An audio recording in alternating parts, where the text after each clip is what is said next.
இயக்குனர் பாரதி ராஜாவின் மகன் மனோஜ் மறைவு தமிழ் திரையுலகையே சோகத்தில் ஆழ்த்தியுள்ளது.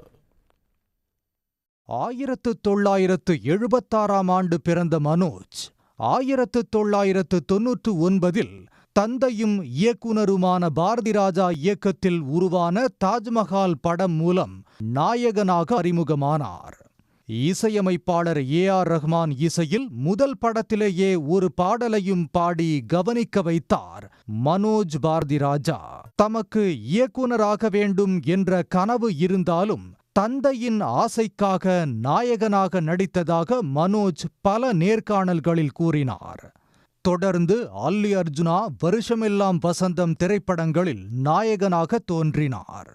நடிகர்கள் சரத்குமார், முரளியுடன் இணைந்து இவர் நடித்த தம்பி கதாபாத்திரம் பலருக்கும் மனதில் பதிந்தது.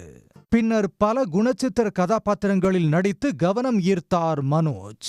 விருமன், மாநாடு, ஈஸ்வரன் உள்ளிட்ட படங்களில் அவரது நடிப்பை பலரும் பாராட்டினர். மார்கழி திங்கள் என்ற படத்தின் மூலம் தமது இயக்குனர் பயணத்தை தொடங்கிய இவர் தன்னுடன் நடித்த நாயகி நந்தனாவை காதலித்து திருமணம் செய்து கொண்டார். அவர்களுக்கு 2 மகள்கள். 48 வயதில் மறைந்த மனோஜ் தமது வாழ்வில் கிட்டத்தட்ட 26 ஆண்டுகள் சினிமாவில் பயணித்துள்ளார். உடனுக்குடன் செய்திகளை தெரிந்து கொள்ள சன் நியூஸ் பெல் ஐகானை கிளிக் பண்ணுங்க.